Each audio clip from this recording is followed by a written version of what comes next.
pot. Mrs. Benner did this. That's my mom. When she did this pot was sitting in our kitchen on the stove top, full of sap from the trees getting boiled off at the end of the day, and she thought she had more time than she did. But it got hot fast, and what happens if you walk away is that something like this can happen. And this is pretty dangerous, right? It could cause a fire. Even if it doesn't cause a fire, like in our case, it didn't cause a fire, it billows this black smoke, it smells terrible, and it doesn't go away for a really long time. So my one rule for you is, if you want to do an experiment using sugar and heat, you need a grown-up, and you can never walk away from the pot. Deal? Everyone promise? Grown-up, never walk away from the pot. Okay? But otherwise, it's totally a doable thing at home. So, we're so close. I'm going to move the thermometer really slowly. I don't want to agitate, but I do want to make sure we have a uniform temperature. Okay, and I'm going to move it one more time. Great. All right, so taking out my thermometer, guess what I'm doing? I'm agitating. Now, I want you to notice, because remember, we can now observe the crystallization as it happens. Use your eyeballs. Look at the color of this liquid. You see it? I'm coming that way. So it starts off quite dark. It looks like syrup. Not even yet, but it's going to look like chocolate in a minute, before it gets to the stage we want it to get to. See how dark it is?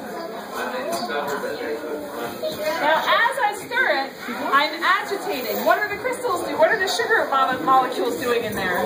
They're all latching onto each other. They're forming little tiny crystals.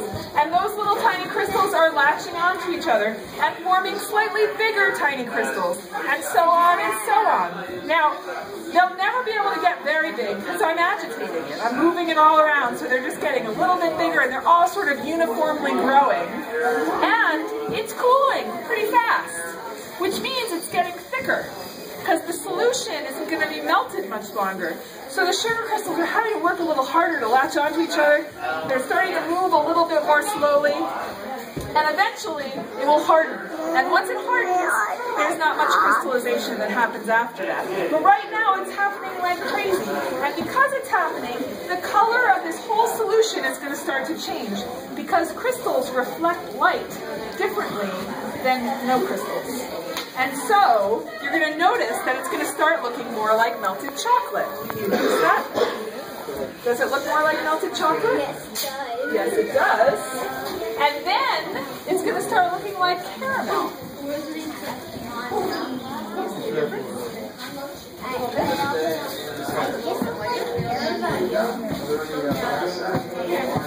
Okay, I'm coming back around. Tell me again if you see a difference in the color. Eventually, I'm going to show you a way to actually see a crystal right with your eyes. But right now, you can only know there's crystals based on the fact that the color is changing. You can't see the individual crystals very well. If we had a magnifying glass, or actually if we had a microscope, we could see.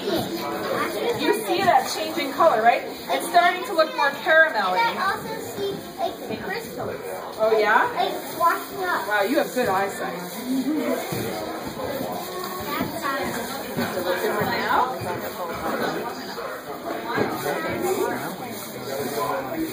Okay, now if you're doing this at home, this is the trickiest part, because it really is a judgment call when you decide whether to pour it in or not. And what you're looking for is a caramel color, which we're getting close to, but you're also looking for the right thickness. Basically, at any point from here on, I can pour it in and it will set. But it takes a long time to set if you pour it in too soon. So what I look for is for it to really be pretty thick, sticking to the pot. I'm looking for it to be like almost a pudding consistency, like pretty thick. And I'm very close right now. So I'm going to give it 3 extra stirs. You can You never stop stirring? Maybe 10 extra stirs. What's that? You never stop stirring? During this part, you stir. You don't have to walk around though, so it's less hard on the other arm. You gotta keep stirring. Okay, and so I'm going to pour it. The only tool that you really need, other than a mold if you want it to be a certain shape, and you don't have to have a mold, but it's really helpful to have a flat spatula just to smooth it out. And here's what's cool about this whole activity, is anything that you don't want to keep can go right back into the pot and get melted back down. You just swoosh it back over there. So you just kind of cut along the top of the mold and swoosh it back in the pot. All of this stuff gets melted back and reused for the next batch of candy. And at the end, I'll melt it back, put enough water that's boiling again at 219, that syrup boiling point, and pour it back in my syrup jar. So nothing gets wasted. You don't end up having to wash away a ton of expensive maple candy. This is the point where you're going to actually get to see the crystal with your eye. Are you ready? Okay. So, if you look at these, they're all kind of the same brown color, right? You guys see how it's like all kind of the same brown color. Now, in the candies, oh, there's the first one. Wait, Mommy, put 4. Little crystals are going to start to appear. Little spots that look like stars. 1 second. Are going to start flying out into the candies. Little white spots. Those are crystals that you're actually able to see with your eyes. If you imagine when you see frost on your car window in the morning, when you see that like frozen lattice, that's kind of what's happening in here.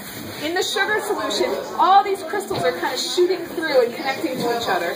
And you can actually see them start to appear. There's a couple right there, see them? There's one here. That one's good. There's a few of them. In a second, all of these will have little white spots like that. But those are crystals that you're seeing with your bare eyes. It's pretty awesome. And we made those by agitating.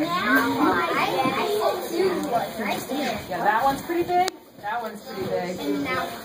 Yeah, that one's pretty big. Did she agitate the kids? Did she have them jumping into each other and this is the one that has a few of them. See when I can do the light. So first he said